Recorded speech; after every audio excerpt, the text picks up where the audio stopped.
All right, welcome back to the Synchronicity Show. It is your host, Kevin Wathey, and today I am sitting down with James McCrae. James is an author, poet, creative guide, and meme-based artist in Austin, Texas.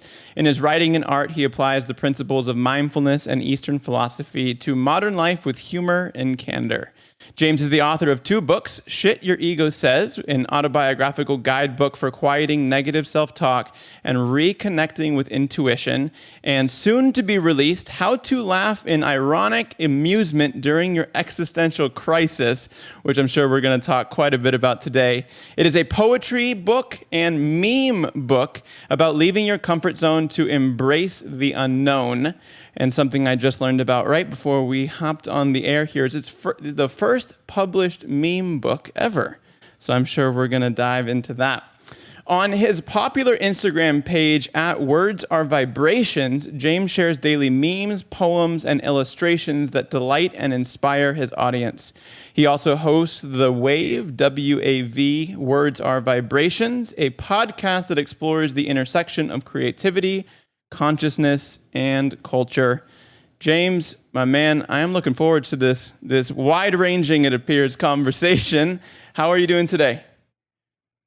I'm fantastic, Kevin. How are you today? I am doing great. I am looking forward to this. I was telling you right before we hopped on that our podcast manager, Anna, has been following you for quite some time and told me, you need to talk to this guy. You need to meet him. He posts the funniest shit and the most insightful stuff on Instagram. And I think that might be the kind of place that I want to jump into this conversation at. What inspired you to either start memes in the first place or build out the social media channel in the way that you did? Yeah, great question. I mean, I feel like for me, it's just evolved very slowly over time. I mean, when social media started, like I started the Instagram that I use now, Words Are Vibrations. I started that account in like 2011, like just when Instagram was new, just to try out Instagram and whatever. Like people just tried it, didn't use it very much. We had like 5 or 6 followers, no one was thinking of building like a community or using it for business at that time. We just kind of, I've always wanted to try out the new thing, like when Twitter came out, I would just me and my friends just had it and we would use it almost just to like text each other because, we didn't know it was going to be this huge public forum. So, it's evolved so much since then. I mean, so much. I mean, I remember when, having a website was the most important thing as kind of a home base for your brand online. And, websites are still important, but I mean, I personally don't visit a lot of my friends' websites or, websites in general, because I get their daily updates on social media. And it's so crazy how, Instagram in particular has kind of just become a hub for so many things, social interaction, promoting your stuff, sharing your art, engaging with your audience. And it's really hard right now to grow any type of a brand, especially as kind of in the, millennial and younger, age demographics without having a strong social media presence. And so for me, it's always just been a tool that I've used to share my words and my art.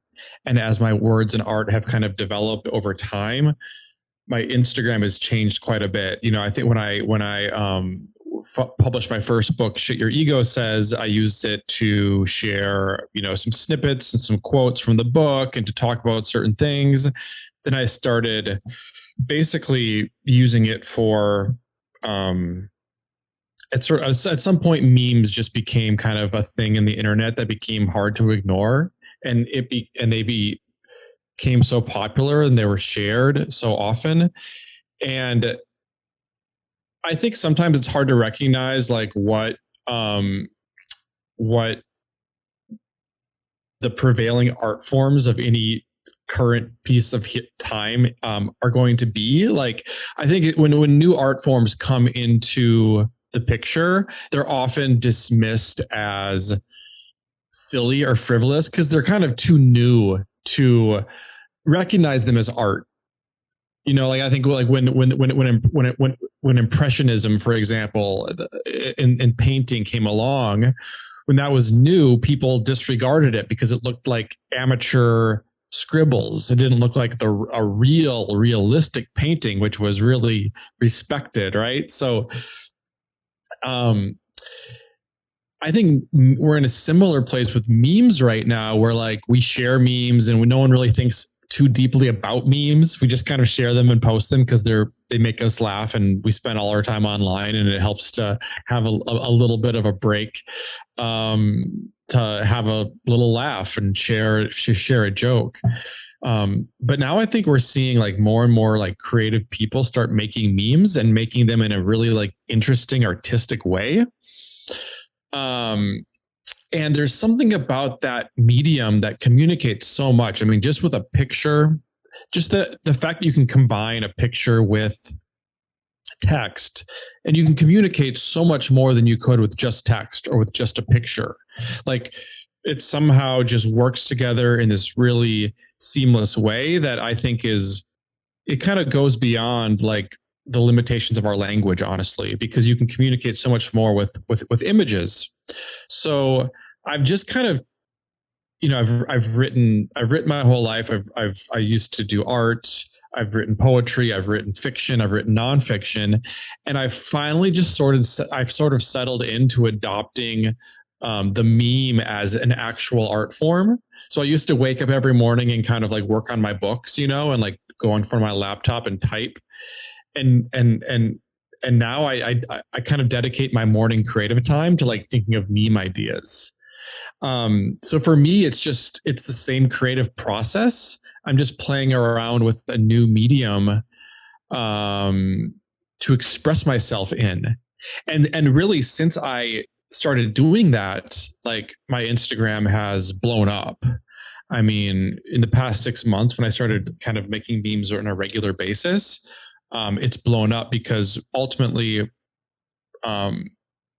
content that other people will share is for me the best way of going, quote unquote viral or growing your audience, because when other people share your work, more people will see it and they'll find you. So for me, it's been both an amazing tool for artistic expression, but also for, growing an audience and having content that's shareable. So, and I just, I'm trying to have fun with it. It's easy to, social media is not always fun. It can become a chore sometimes, and it can be a place where that's a lot of negativity takes place as well. So I just try to like the title of my book, how to laugh in ironic amusement during your existential crisis. I'm trying to just add a little bit of humor to the online conversation so we can all at least be a little self-reflective and not take ourselves or the world too seriously. I love how you unpacked that for me. And I definitely want to go down what your creative process path looks like in just a second. But you brought up two really important points, and that is the meshing of image and words, which is if an image is worth 1,000 words, then adding text to it is only increasing that comprehension and deliverability, as well as the virality organically that really is what you're creating. Because without having, say, a brand name or an influencer behind it, the only way to get that virality is through other people sharing your content. So if you're creating something specific to one person, the chances of it getting shared are smaller. But if you're creating something that other people want to show themselves or show their friends, then it's a whole different playing field, really. You also spoke about getting started on Twitter and Instagram when it was a new thing. And how painting, when it first hit the market and was new, isn't always something that is treasured or celebrated or people are focusing on because it's new. But in the same hand, being early to something pays dividends because you're set up them for success. So when you first got on Instagram and you knew, or even Twitter, and you knew it was new, did you know that you were getting to something that was going to blow up early? Or was it, I was just doing it to have fun for the sake of trying the new thing? Yeah, for me, it was just having fun. I mean, at the time I was working in for digital agencies. Like I began my career as a graphic designer. So I worked with technology and marketing, and I was always kind of just on the pulse of what was coming out, what Facebook was doing, what Google was doing, what Apple was doing, before they became these, monolithic, evil empires. They still seem so fun back when Steve Jobs was alive and Google had not yet, done the things it had done. They were the more innocent times back then. But yeah, I just did it for fun. I think that, and honestly, I think that's what, and even just to tie that into Steve Jobs, when he created the Apple computers, they, at the beginning, they were just kind of tinkering around in the garage. They were just kind of experimenting and having fun. So, and I'm an artist, so it's easy for me to say, but I think this applies to business owners and everyone, is that when you do things out of fun, when you do things with no pressure, when you do things just to kind of experiment and see how things go, as a creative, that is the only way to make good work. Because if you sit down and say, I'm going to write a poem today that's the best poem ever, like, okay, you're probably not, because it just needs to be the right moment. You just kind of need to get there by following your intuition, not by like following your ego. If the idea is going to be really good. So yeah, when I got on social media, it was just to play around and have fun and try things out. I wasn't planning to make art on them, although I guess I was playing around with that a little bit early on, but not with any big ambitions to, because there was no art on social media at the time. There were artists who would tweet and artists who would have a Facebook, but there wasn't art being created on these platforms. So that was never a goal, but that's why it's just important to try new things and to stay fresh and to always kind of never get too comfortable with where you are. But always try new things, expand your comfort zone, and just experiment. I think that's the best advice that I can give people, is just experiment and have fun and see where it takes you. They did a study. I couldn't quote the college right now that they did it at, but they did a study and they took two separate groups of students over the course of a semester.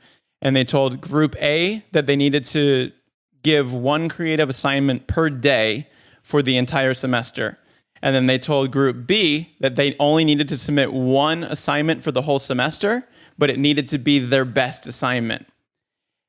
Guess which group had the best work that was submitted? The one that did it every single day through repetition, because it's through that repetition they were able to hone their creative skill and then grow. So kind of like your process where you're dedicating the morning to creating, it's through the repetition that you're going to be able to grow, increase, get better. And for anything, like for any business, for creative, for, I don't care what it is, it's the repetition, not necessarily striving for perfection, that eventually gets you to the goal that you want.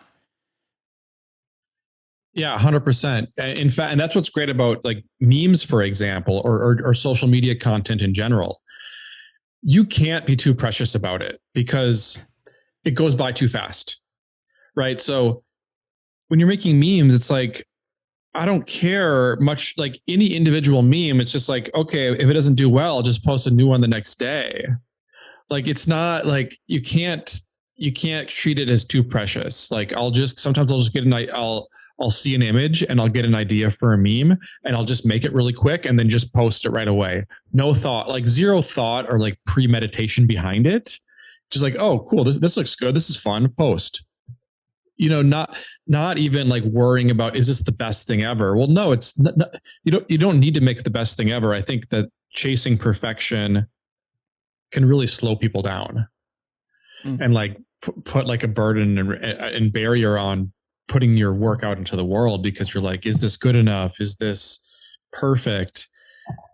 It's never going to be perfect, and it doesn't need to be perfect. And in fact, perfection, quote unquote, is going to needs to be authentic, and it needs to feel real. And if you're trying to control it too much, it won't have that authenticity and realness. So definitely just, put things out and keep moving. Don't look back. As an author yourself, I'd be curious to get your take on this, because I was having a conversation with another author who said that there's no such thing as writer's block. There's only fear of what someone's going to say about the words you're putting onto the page, which is what then shuts off your mind from the creative juices. So it's not actually, you don't know what to write. It's you're fearing a judgment, or you're fearing the outcome of what your words would potentially do. It was an interesting kind of shift in perspective almost. It's not necessarily you're blocked, you don't know what to write. It's you're physically blocking yourself because of a limiting belief, fear, anxiety, or whatever it ends up being. Have you experienced any of that in writing your two books, or is there, because of the memes and because of the creative juices flowing, is that something that you've just kind of, hey, I know someone's gonna judge me for something, so I really don't give a shit anymore about any of it? Yeah, I heard something similar to that. I heard, I forgot who said this, but someone said that, I think it was something like writer's block is when it's like when your inner critic is being too harsh on yourself. So like you might have ideas, but your inner critic is like, no, I don't like it. No, I don't like that. I can't, honestly, I don't get, I mean, there are days when I can't write. I don't think that's writer's block. So I show up to write every morning, and sometimes at night. And there are days when I'll just get like 5 different ideas, and they are for 5 different things, and they're all good ideas. And I'll have like a new poem idea, a new meme, like whatever. And it just flows out of me. There are other days when like I sit down and just nothing shows up. I don't think that's writer's block, because I'm not forcing it. I'm not trying to write. My first stage is not, I'm going to sit down and write. My stage is to like open up my consciousness, to listen to my intuition and just see what comes through. And I've learned this because for the past like 10 years, probably, I've been on a more or less a path of going deeper into spirituality, whether that's meditation, yoga, especially Kundalini yoga helped me a lot when I first found it.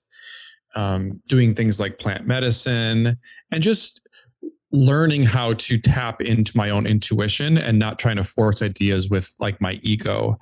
So there are still days when nothing shows up, and I just sit there and I'm like listening for an idea, listening to see what my intuition says, and there's just nothing there.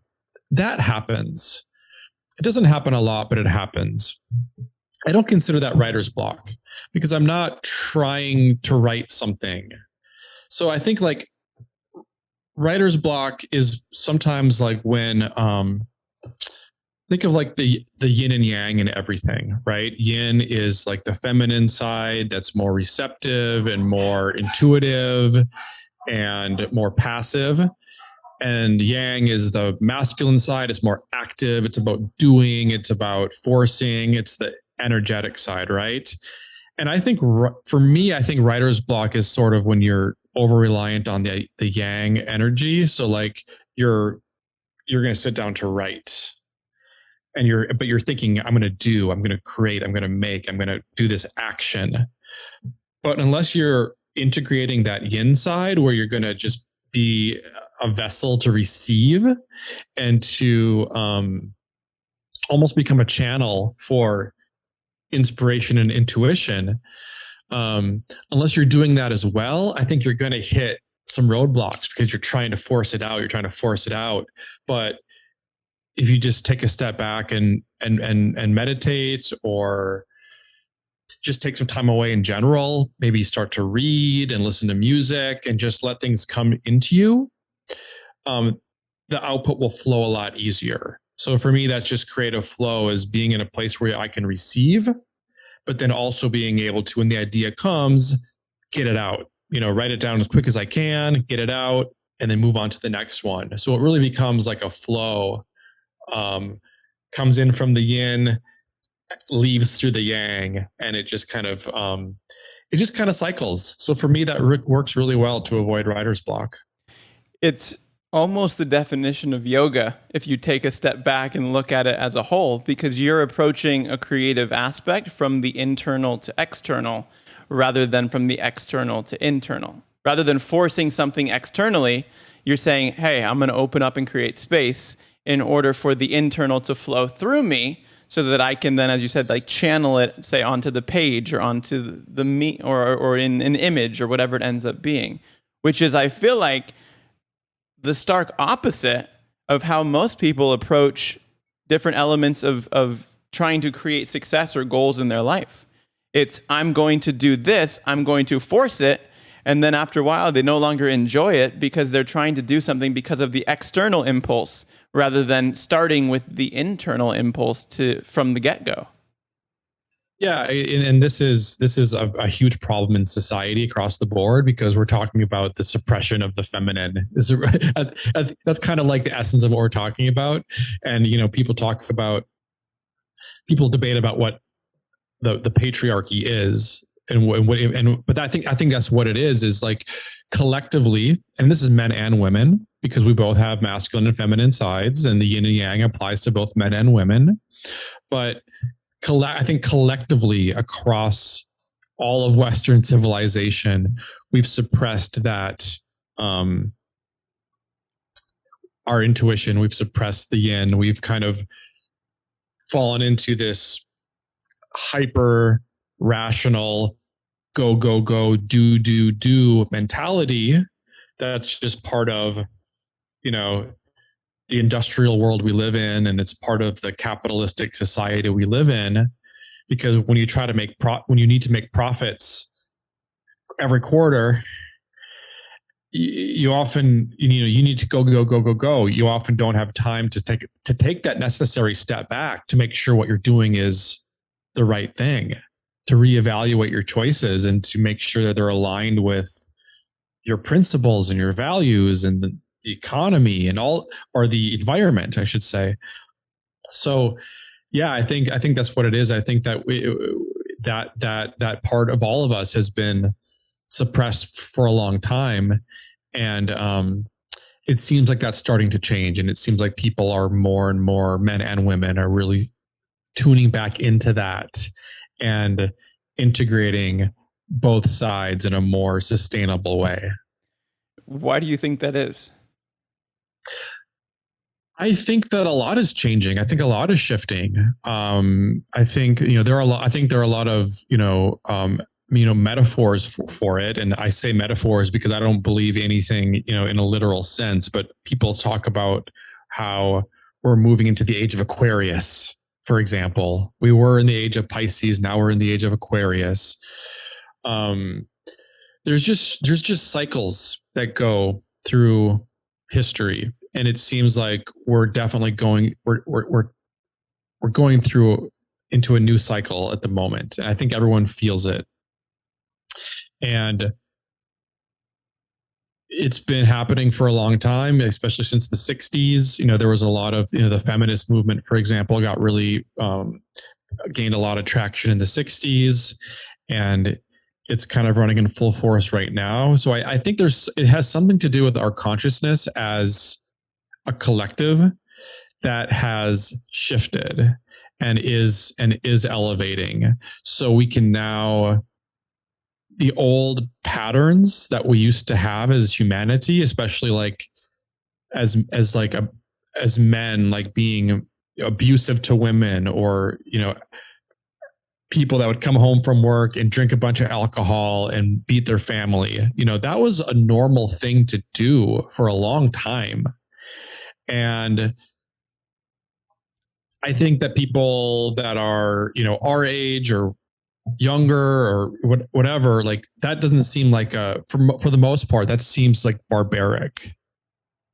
And so it just seems like the culture is changing, and being more conscious about our actions and, the effects of our actions.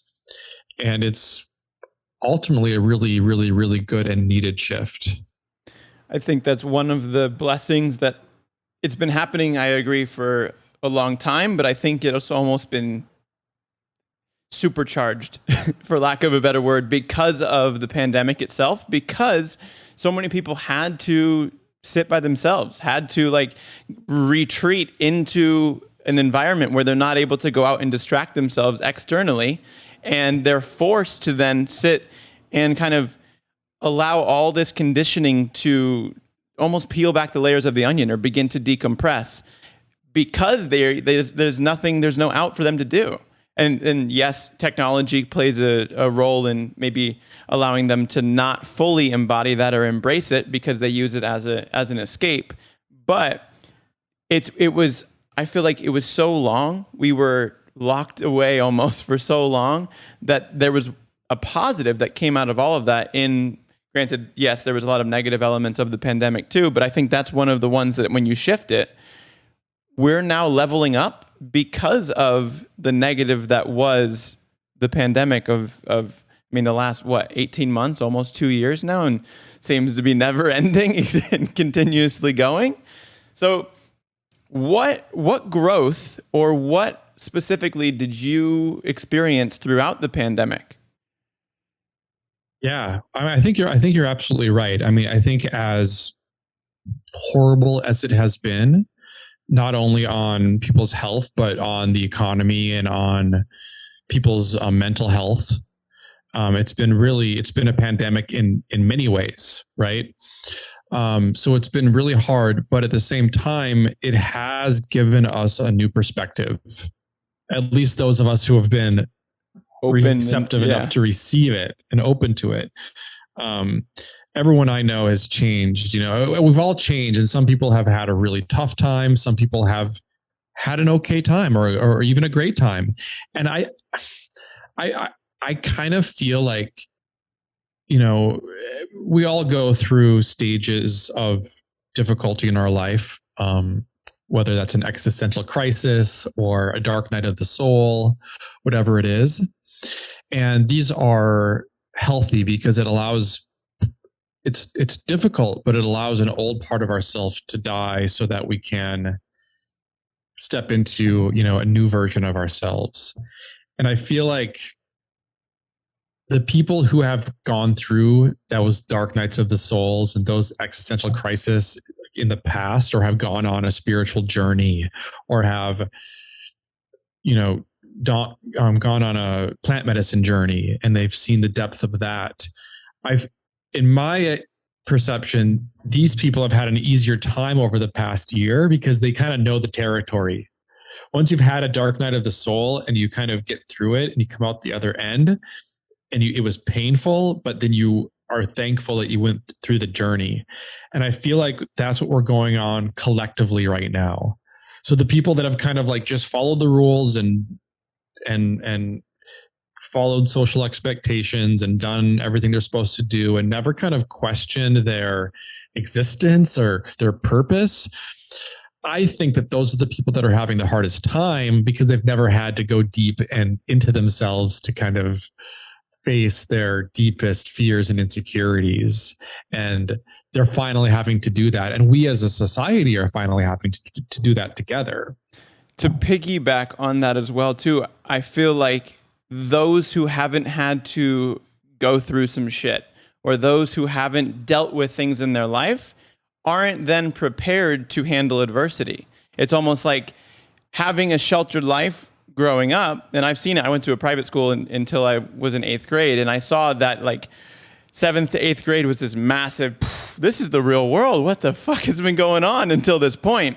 But imagine spending your entire life up through your teenage years into college, being sheltered like that, not having to have any adversity, everything being handed to you on a silver platter. And then the pandemic hits. You're not qualified to handle anything, and you're just going to explode because you don't have any of the tools or systems in place that will allow you to work through this in a positive way. It's like the world is being, like the rug's being ripped out from underneath you. So I'd say adversity and negative, and there is no growth without discomfort. Like take something very physical, take like weightlifting. You don't get bigger unless you're lifting weights, slowly breaking yourself down. Same with a yoga practice. Most people don't find yoga until they're starting to go through some shit, because that's when it presents itself in their life, because then they're searching for something to rebuild them back up. But when they get built back up, they get built up stronger. I know you had an experience with Kundalini yoga in order to kind of go through your own work and build yourself back up. Could you expand upon that a little bit more for me? Yeah. So that happened when I grew up in Minnesota, in a small town in Minnesota. And eventually, I lived in Minneapolis for a while. So I was in a city and I lived there for a number of years. And then I decided to move to New York City. And that was a big transition. And probably a little bit like your switch from 8th grade private school to suddenly you're in the middle of the riffraff of the real world. It's kind of like that, where it's like, okay, I need to figure this out quick. And at the time I didn't have a yoga practice. I didn't have a meditation practice. And basically right when I arrived in New York City, this was in 2012, Hurricane Sandy hit the city, and the apartment that I had just signed the lease for got destroyed. So I was already was trying to figure out my way, didn't really have a lot of money, didn't know a lot of people there. And then suddenly I was basically homeless as well. So it was just a lot. Like it was just me completely in the unknown and not having any solid foundation really in any way, financially, relationship wise, even with security of a home. Right. So I was meditating. I decided to sit down to meditate one day, and I wasn't a meditator. It was like a rare thing for me to do. And I don't know why, but the word Kundalini popped into my head while I was meditating. And I didn't even know what that was. I had never heard that word before. Maybe I heard it before and it was in the back of my mind somewhere, and then it just came up. But when I was done meditating, I Googled it and I found a Kundalini yoga studio. And I'm like, oh, it's a yoga thing. Okay, interesting. I'm like, I guess I'm supposed to do this thing.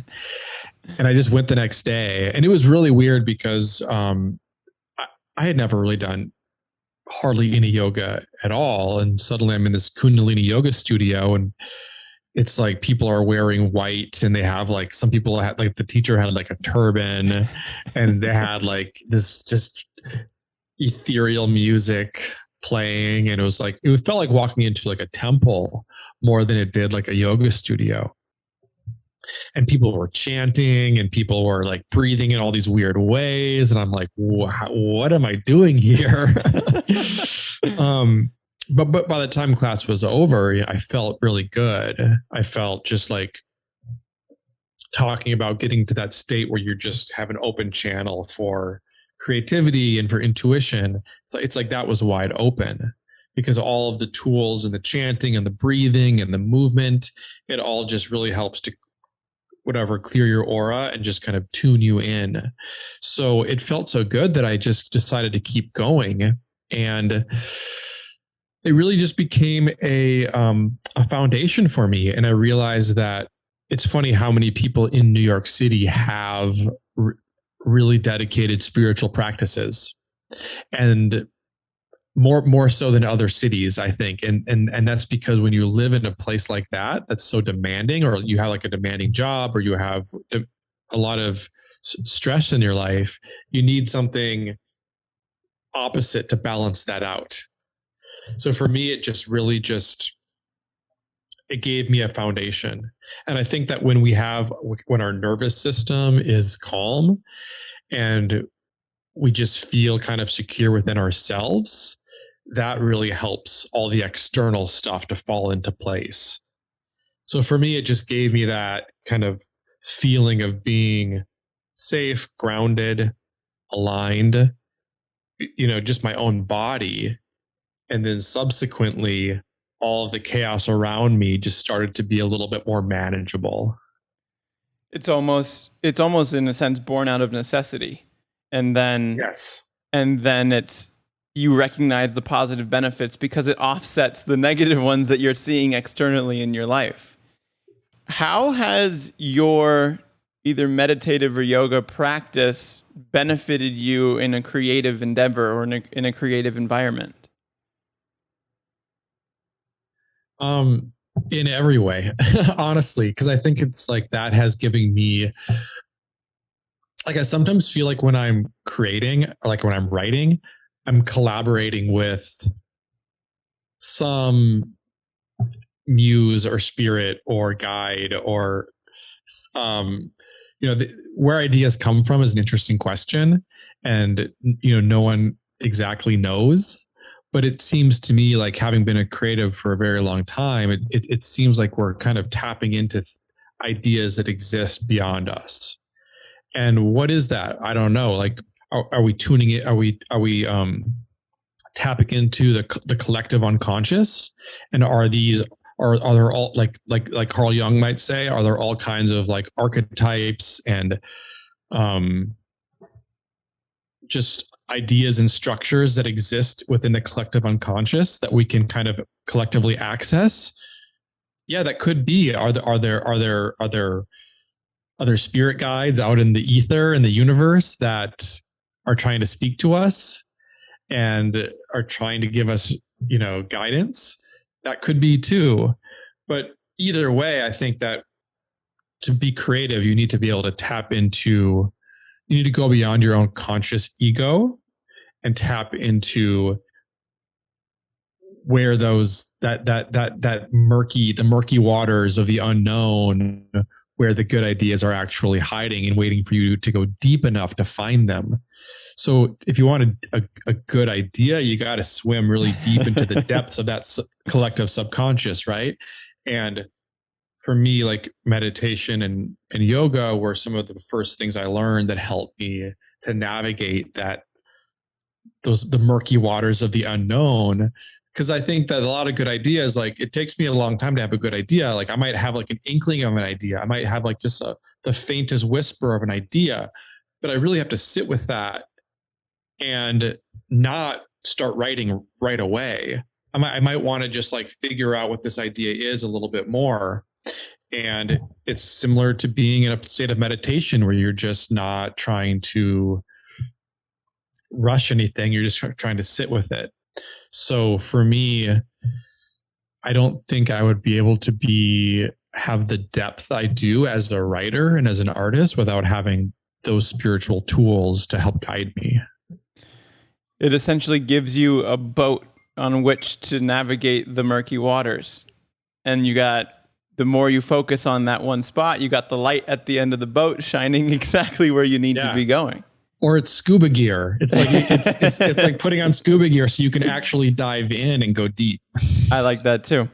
So to kind of backtrack a second, because I want to dive a little bit deeper scuba wise into this process right here. What does your creative process look like then? Yeah. So I kind of I try to go with the flow as much as possible in life. And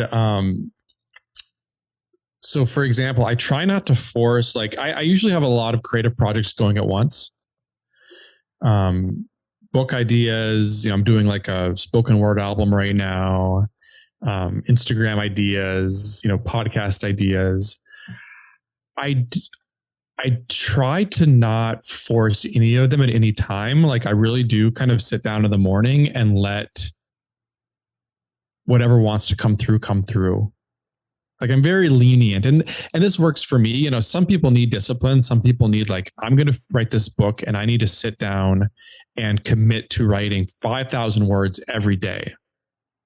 And some people work well with discipline like that and they need it to keep going. I'm not like that. I don't need discipline in my work, in my creativity. I mean, I need it at some point because you do need to get things out. You need to finish things. But for the most part, I let the ideas decide what they want to do. And it really just comes down to, it's almost meditation. You're really just sitting down and you maybe have some tea or some coffee and you just kind of like feel what's trying to come through you. Like you just kind of ask yourself, like, what lessons am I learning at this moment? Like what has the universe been telling me lately? How am I feeling? What am I going through? Where am I at? And I think that a lot of the times we think what we're going through is only what we're going through. But I think often like our own internal state is very much reflective of what others are going through. So when I check in with myself and see like what's on my mind today, what's on my heart today, it tends to strike a chord with what other people are going through in their own hearts and minds. So I just try to be like really authentic to my own self in the moment and what I'm going through, and try to just reflect that back out through a poem, a meme, whatever it might be. And it tends to work where, the deeper I go and the more honest I am with myself, the more people resonate with that idea and message. It's almost as if the more authentically you share your story, the more people that resonate with that story as well.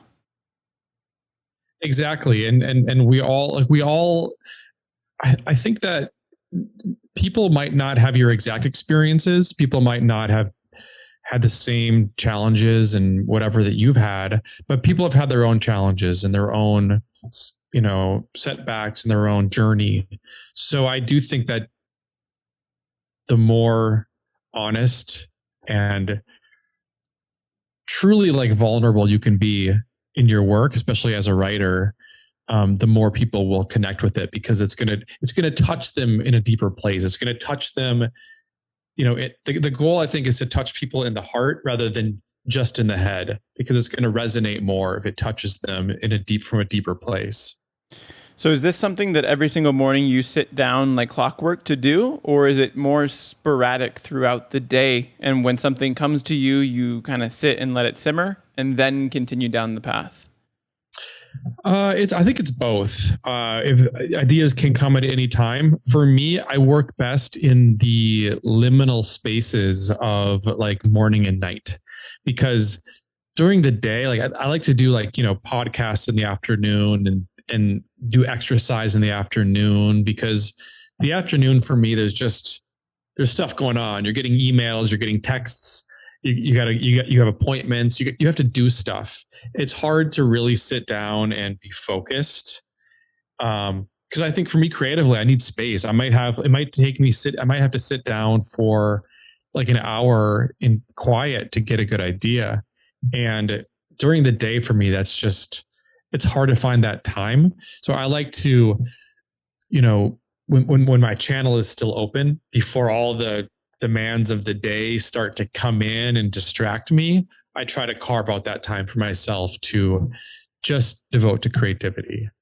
I'm in the exact same boat as you. It's like it's either first thing in the morning when I'm like just waking up and you're almost not still asleep, but you're in that like still slower thought process when ideas start to come, and I either take out notes of what I'm going to then create or do throughout the day. The problem is if that happens before I'm about to go to bed, then we're not going to sleep, because then it just continues throughout the night. I'm really curious though. What is it? Not only about poetry and memes and the what and really just the written word. What element of it is so attractive to you? You mean just like like with writing in general? Like, yeah, the creative practice for you seems to be it always in some way revolves around a written or visual piece, which the visual piece then can include words as well. What is it about words maybe that is Yeah. so attractive to you? Well, first of all, words are vibrations, like my Instagram handle says. I think language is, you can make an argument that language is the most important thing that humans have. Without language, like we could not do any of the things we do. There are theories, like I love the philosopher Terence McKenna, for example, and he had some great theories around language, that language was literally creating our reality. So think of like we could live like our spirits live in a place where kind of anything is possible, but we kind of our thoughts and intentions actually create our experiences, and we can only express and imagine what we have the words and language to express and imagine. So I think writing is the most important thing someone can learn, because the broader your ability to communicate, the more skill you have as a magician to cast spells into the world that create your reality. And it's as simple as, think of a job interview. You sit down for a job interview, your words that come out of your mouth are the difference between getting hired and not hired. Think of like a first date. Yeah, you might look good or not good, and that's going to affect it. But we talk our way into everything that we do in life. So language is just this fundamental tool or toolbox that gives us access to so many things. So I think language is just, we use it every day in every way, but it's still somehow like we understate how important it is to our abilities. People say like words are spells, and we spell words because we're casting spells with our language. And that's why it's so important to, people talk about things like affirmations, where repeating positive affirmations to yourself helps to retrain your mind. And I remember when I was writing Shit Your Ego Says, I was writing that because I was noticing all the negative self-talk in my own head from my own ego. And I had to switch that internal language. And it is life-changing. And I think that we're in a place right now where our use of language is very dangerous. So, back to social media, like, or the news even. You turn on the news, you're going to see people speaking in what I call argumentative absolutes. They're arguing and they're fighting, and like we can't agree, and everyone's like in this place of friction, because our language is that's how our language is expressing itself. And I even thinking about like, political language or legal language. The purpose of legal language is to use language as a tool to box people into a legal system. Like when you sign a legal contract, that is the use of language to box all the parties into certain parameters. It's literally the use of language to box people in. So we have a lot of that right now. We're using language as a tool to box people in, to fight with each other, to disagree with each other, because we were speaking in these argumentative absolutes. And I think that is things like poetry and things like storytelling and things like mythology to me are like medicine that our society desperately needs. Because the way a legal contract, that's language to put people in a box. A poem for me is language to get people out of the box. It's using language to empower people and to free people, as opposed to using it to control them and manipulate them and put them in your own little box. So as a writer, like my ultimate goal as a creative is to help empower more people to realize their own inherent artistic and creative nature, so we can start using language, softening it up, remembering to have more nuance with how we speak to each other, and to have more irony and more humor. And when we change our language, I think that our reality will also change. That's such an important point, and I love the language you use to explain that, because it's very beautifully said and so true. And continuing down that kind of path of nuance, I was reading some of your poetry, and one of the ones that stood out to me was the one that's titled "Rough Simulation." And the words that stood out to me was, "If you feel crazy, you're not alone, but remember, this place is not your home." What do those words mean to you? Yeah. So if you feel crazy, you're not alone. But remember, this place is not your home. So that what that is saying is that, well, first of all, I mean, it's called rough simulation, right? So, what that is surmising is that we're here in this simulation, whether that's literally true or not, we're here in this matrix 3D reality.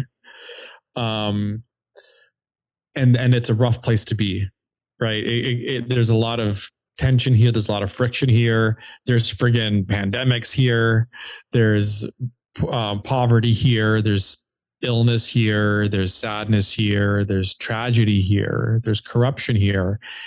There's beauty here too, but this is not the most utopian reality you can imagine, right? So that was just trying to remind people that,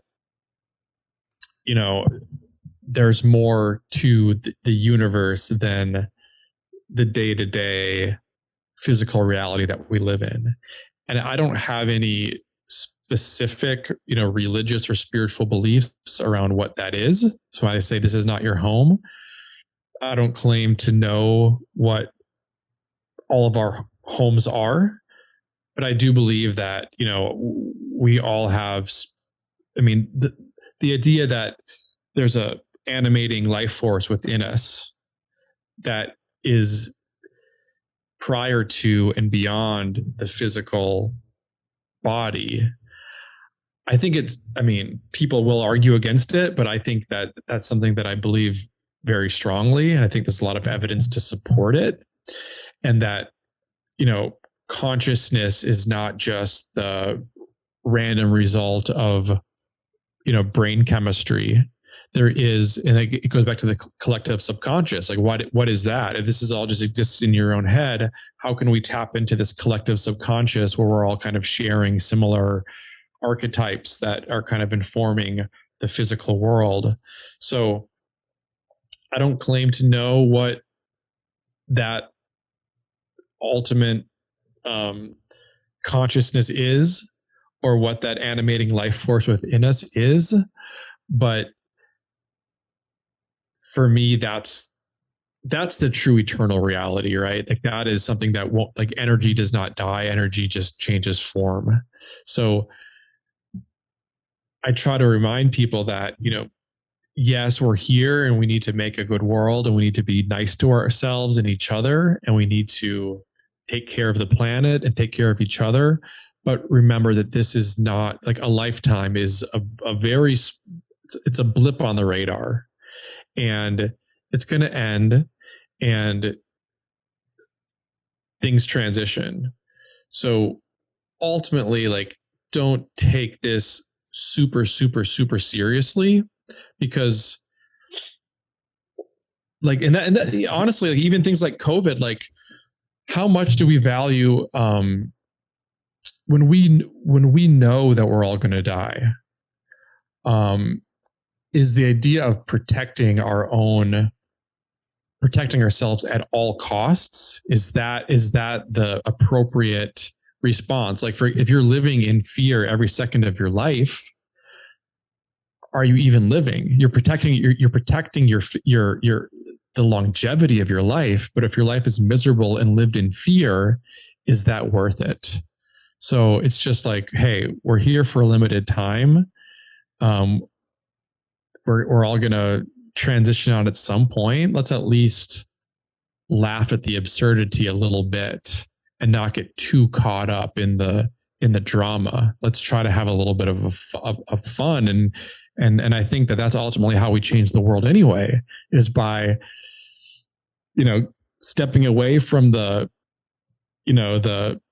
nuclear buttons and just kind of like having a drink or something, Yeah, that's a super, super important point, because if you are protecting the longevity of your life at all costs, but then it results in you living this fragmented or locked away and hiding life that's miserable, what then is the point of living that long of a life?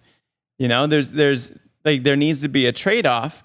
And the interesting thing is without death adds an element of scarcity to life, and anything that's scarce gets value. So without death, there would be no value in life. So if you're trying to increase the value, i.e. the length of your life, in exchange for not actually living a life, then where is this trade-off that makes sense? It's kind of something that, like, you really haven't thought this one completely through yet, have you? To kind of bring this conversation full circle and to talk about how to laugh in ironic amusement during your existential crisis. It's an amazing headline. Where does the inspiration for this book come from? Well, honestly, and this is back to an earlier question you had around how the pandemic influenced me. But so when my first book, Shit Your Ego Says, was an autobiographical self-help book for the most part. And I was kind of working on a follow-up in early 2020, and it was going to be geared towards helping people with their careers, helping people kind of optimize their careers with mindfulness and spiritual principles. And I had an agent, and we were pitching that to publishers, and that's when the pandemic started, and suddenly the world was upside down. And it seemed to me like writing a book about how to optimize your career was not the right tone that the world needed at that time, because people didn't even, a lot of people didn't have careers anymore, or their businesses were under, people were becoming homeless by the day. And the economy was in shambles. So it didn't seem like the right tone. I thought the world needed something a lot deeper and a lot more meaningful and a lot more, just with a lot more nuanced truth and absurdity baked into it, because the world was full of absurdity at the time, and it still is, right? So at the time, I wasn't even writing poetry, very rarely, and I wasn't really making memes. But I was, when I would sit down to do my morning writing, the stuff that started coming through was reflective of the world that we lived in, which was, I was really just trying to search for the language to make sense of what the world was going through. All of the crazy theories and all of the mainstream media narratives, all of the conspiracy theories, everything that was just like buzzing all around us. I was just trying to make sense of it all. And you can't make sense of it by having the answer. And because I don't think anyone has the answer, and I haven't read anyone's perspective that nails it, because I think what we're experiencing is weirder and crazier than anyone really knows. And So I call it poetry, but you could even, I mean, sometimes it's not even poetry. It's language that reflects the absurdity of the world. So for me, and the same with the memes, that's when I started making memes, because what you can express in a meme, you can't just write an essay to explain it, because it's just not going to come off the same way, because the world is like upside down. Like, you need to show someone a meme that they could just see, and it's so weird that they're like, oh, this is crazy, I love it, because the world is crazy right now. So for me, it's just about finding the language to make sense of the complete absurdity of the state of the world at this moment. Coming out, you said late this summer, to get your hands on the first published meme book. You said going to be August? Yeah, so it's available for pre-order now. If you go to my Instagram page, Words Are Vibrations, the link in my bio, you can order it now. They're in production, so it should be out officially in late August, maybe early September, but you can order it, pre-order now, and it'll arrive in probably a little more than a month. I love it. Well, James, I want to thank you for your time today. This conversation has been fantastic, and I have a couple rapid fire questions to kind of finish us off for the conversation here. The first one being, in terms of your own personal development, who or what has had the biggest impact on you? Who or what? I'm just going to say meditation. I'm going to keep it simple, because if you could narrow it down to one simple practice that's just timeless and eternal and never fails, I have to say meditation. I love it. If you could have a conversation with someone living or not, who would it be and why? I'm going to say Terence McKenna, who I mentioned earlier. Mm-hmm. He was the greatest talker I've ever heard. You can go on YouTube and find his videos. He was like a kind of like a psychedelic philosopher in the 80s and 90s, and he could just get started on a topic and go for hours, and it would be interesting the entire time. He just had this way with language that was unmatched. If you could tell your 10-year-old self one thing, what would it be? Have fun the whole time. Just keep having fun. Just enjoy the ride. And finally, in your opinion, what is the single most important thing someone can do to live a happy, healthy, and fulfilling life? Breathe consciously. Almost takes it back to the meditation for the personal development for you. I love it. Well, James, thank you again for your time today. I want to open the floor to you. Is there anything else you'd like to say or add to the conversation? No, I think we covered a lot, and thanks for having me on, and thanks for having this podcast to share people's stories, and it's been a pleasure chatting with you. Been a pleasure chatting with you as well, and really the pleasure is all mine for having you on the show.